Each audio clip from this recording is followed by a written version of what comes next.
सभी साथियों को मेरा नमस्कार। शिक्षकों के लिए जो ट्रांसफर नियमावली आई है वो क्या है और उसमें किन बिंदुओं पर शिक्षकों को आपत्तियां हैं।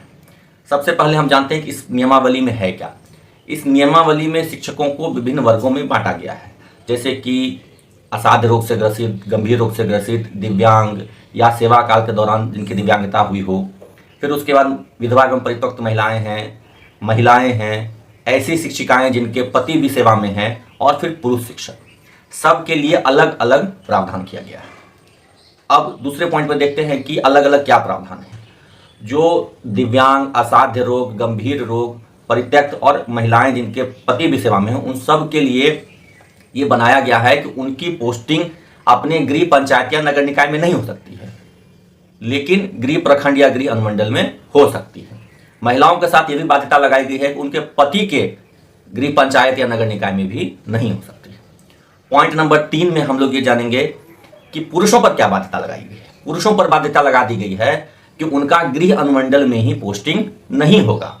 महिलाओं के लिए केवल पंचायत और नगर निकाय की बाध्यता थी, और पुरुषों के लिए पूरे अनुमंडल में, अगर उनके अनुमंडल में 4-5 प्रखंड हैं तो उनमें से किसी प्रखंड में उनकी पोस्टिंग नहीं हो सकती। और ये गृह प्रखंड है, उनके वर्तमान पदस्थापन का प्रखंड भी हो सकता है या उससे अलग भी हो सकता है, तो गृह प्रखंड में उनका पदस्थापन नहीं होगा। अब आते हैं कि इसमें जो सीटों की रिक्तियां हैं उसके बारे में क्या बताया गया। जो सीटों की रिक्तियां हैं उसको ऐसे उदाहरण समझिए, अगर किसी विद्यालय में 10 रिक्तियां हैं, 10 सीट हैं, तो उसमें कहा गया है 10:30:30:30 का रेशियो बनाने के लिए। यानी कि अगर 10 रिक्तियां हैं तो उसमें से 1 सीट होगी नियमित, यानी जो पुराने नियमित शिक्षक हैं उनके लिए, 3 सीट होगा विशिष्ट शिक्षकों के लिए, 3 सीट होगा बीपीएससी टीआरई 1 और टीआरई 2 के शिक्षकों के लिए, और 3 सीट होगा नियोजित शिक्षकों के लिए। इस आधार पर रिक्तियों को तैयार करने कहा गया। अगले पॉइंट हम समझते हैं कि वरीयता का क्रम क्या होगा और या ऑर्डर ऑफ प्रेफरेंस क्या होगा। वरीयता और ऑर्डर ऑफ प्रेफरेंस भी क्लियर किया हुआ है कि अभी जो नियोजित शिक्षक है उनका ट्रांसफर नहीं होना है, तो बचे 3 कैटेगरी के शिक्षक, नियमित, विशिष्ट और बीपीएससी टीआरई 1 टीआरई 2, यानी कि विद्यालय अध्यापक। इसमें वरीयता और ऑर्डर ऑफ प्रेफरेंस दोनों निर्धारित कर दिया गया है। कहा गया है कि सबसे वरीय माने जाएंगे नियमित शिक्षक, यानी जो पुराने नियमित शिक्षक हैं वो। उसके बाद वरीयता क्रम होगा विशिष्ट शिक्षकों का, उसके बाद वरीयता क्रम होगा बीपीएससी टीआरई 1 और टीआरई 2 का।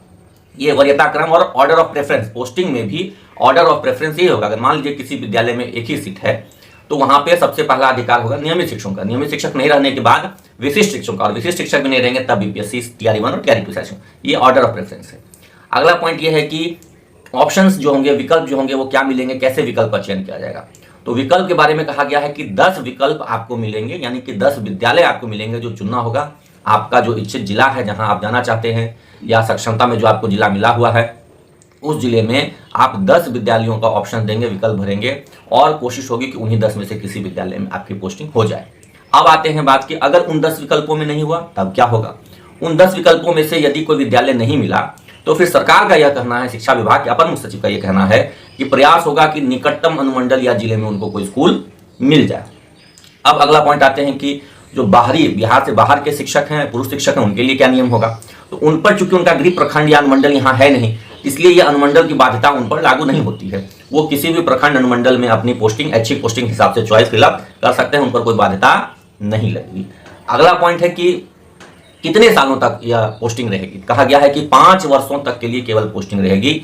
हर 5 वर्ष के बाद एक कंपलसरी ट्रांसफर सभी का होगा, यानी कि जो अभी आपकी पोस्टिंग हो रही है वो केवल 5 साल के लिए, 5 साल के बाद फिर से आपके साथ ये प्रक्रिया की जाएगी और 5 साल बाद फिर पोस्टिंग होगी। अब अगला पॉइंट ये है कि अभी पोस्टिंग कैसे होगी, 5 साल बाद कैसे होगी। तो अभी जो पोस्टिंग होगी सक्षमता पास वालों की भी और बीपीएससी वालों की, वो दोनों पोस्टिंग अभी पटना से होगी, यानी केंद्रीकृत प्रणाली से होगी। लेकिन इसके बाद जो है ट्रांसफर पोस्टिंग के लिए कमेटी का गठन किया गया है। 3 तरह की कमेटियां हैं। जिनको जिला के अंदर ट्रांसफर चाहिए उसके अध्यक्ष डीएम रहेंगे, उनके नेतृत्व में कमेटी बनी है। जिला के अंदर ट्रांसफर के लिए वो अधिकृत होंगे। जो प्रमंडल के अंदर एक जिले से दूसरे जिले जाना चाहेंगे वो प्रमंडलीय आयुक्त और जो शिक्षा विभाग के आरडीडी होंगे उनके निगरानी में कमेटी बनी है, वो निर्णय लेगी। और तीसरा है कि जो एक प्रमंडल से भी दूसरे प्रमंडल में जाना चाहेंगे, मान लीजिए मुंगेर प्रमंडल के किसी जिले से भागलपुर प्रमंडल के किसी जिले जाना चाहेंगे, तो उनको शिक्षा सचिव की अध्यक्षता वाली कमेटी से अनुमति लेनी होगी, यानी कि वो कमेटी उनका ट्रांसफर करेगी। तो ये मोटा मोटी यही बातें कही गई हैं। ऑर्डर ऑफ प्रेफरेंस, रेशियो, कहा गया है कि जो शिक्षकों का रेशियो है, अलग अलग कैटेगरी का जो रेशियो है वो बरकरार रखा जाए। वरीयता भी कहा गया है कि शिक्षकों की श्रेणी के अनुसार अलग अलग वरीयता का निर्धारण किया जाएगा। पहली पोस्टिंग के लिए राज्य स्तरीय वरीयता बनेगी और आगे भविष्य के लिए जिला स्तरीय वरीयता क्रम का निर्धारण होगा, उसी अनुसार उनकी पोस्टिंग होती रहेगी, यानी कि ट्रांसफर जिसको चाहिए होगा वो मिलेगा। हाँ, जो विशेष आवश्यकता वाले शिक्षक हैं, यानी कि जो दिव्यांग हैं, जो मतलब परित्यक्त महिलाएं हैं या साध रोग से ग्रसित वाले अगर केसेस आते हैं तो 5 साल से पूर्व उनका ट्रांसफर किया जा सकता है। साथ ही साथ यह भी कहा गया है एक अलग बिंदु में कि जो व्यवधान उत्पन्न करते हैं, अनुशासनिक रूप से किसी तरीके से उनमें गलती पाई जाती है, तो उनके भी जिले से बाहर, यानी प्रमंडल के किसी दूसरे जिले में या फिर प्रमंडल से भी बाहर उनका ट्रांसफर किया जा सकता है, यानी कि अनुशासनिक तौर पे भी, यानी कि जिसको हम लोग एक पनिशमेंट पोस्टिंग करते हैं, वो भी की जा सकती है। यही मूल रूप से नियमावली में यही सारे पॉइंट्स हैं।